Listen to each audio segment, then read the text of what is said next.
It is said that the Vedas are the most ancient Sanskrit scriptures from the ancient India. Yajurveda is one of the 4 Vedas. The other 3 are Rigved, Samved and Atharvaved.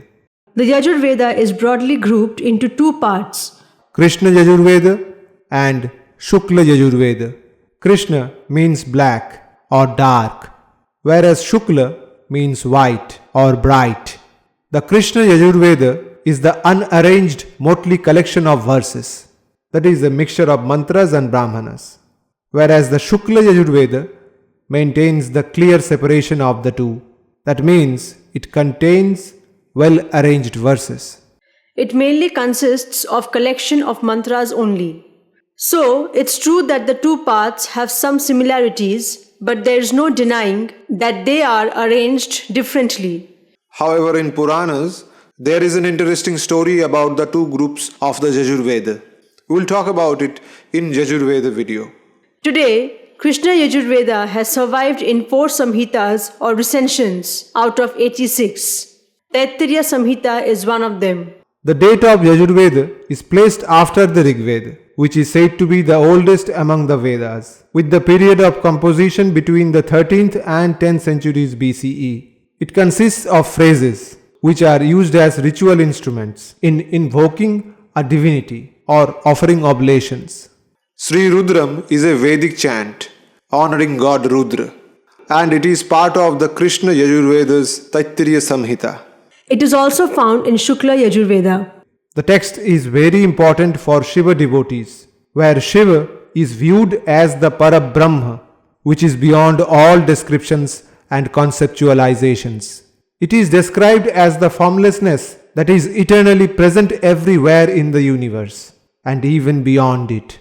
Shri Rudram consists of 2 chapters from the 4th kāṇda of Taittiriya Samhita. The names of the chapters are Namakam and Chamakam. Namakam talks about the different names of Rudra, who is the scary and destructive form of God Shiva. The devotees pray for the kind and peaceful side of Shiva to come, instead of the fierce and frightening side of Rudra, and ask for forgiveness for their sins. It is also known as Namakam because of the repeated word Namah in it.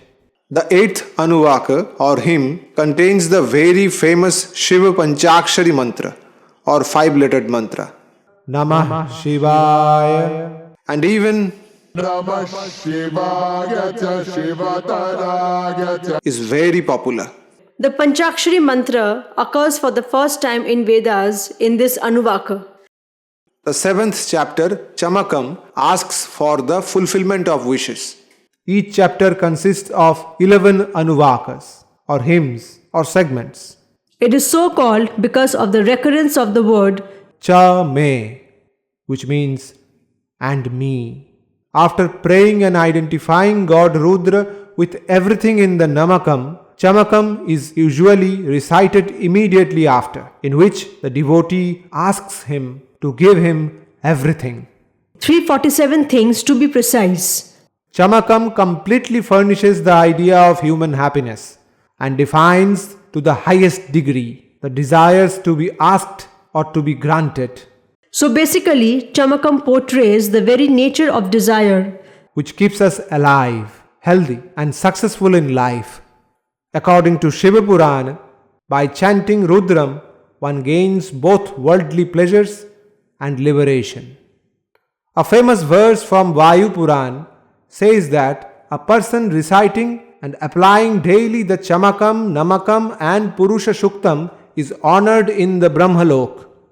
The purpose of this beautiful hymn is to teach that God is not just a creator living far away from the universe, but He is also present everywhere, in every tiny part of space, in every moment of time, and in everything around us. The hymn explains that God exists in all things, both good and bad, beautiful and ugly, right and wrong, big and small, and even in things we can and cannot understand. God is in both life and death, and in both what exists and what doesn't. It is considered the rarest hymn of its kind in the religious literature of the entire world, which focuses on the idea of God not only associated with the ideas of pleasant and good, but also with the idea of dreadful and destructive, that God is present in everything, even in things that some people believe are not right or good. Devotees chant these mantras to honor both aspects of the divine, the destruction of negative forces and the bestowing of blessings and peace. In various parts of India, it is customary that after the Sri Rudram recital, an additional 7 mantras are chanted, which also contains the famous Mrityunjay mantra. It is a prayer to God Rudra, asking him to free the devotees from death and grant them immortality. As we know, the meaning of Vedic mantras is not easily understandable to all human beings. So, no one can describe all the essence and importance of Sri Rudram in a short or long video. This is also a short try. Hope you have liked this video. Thank you for watching. See you in the next video.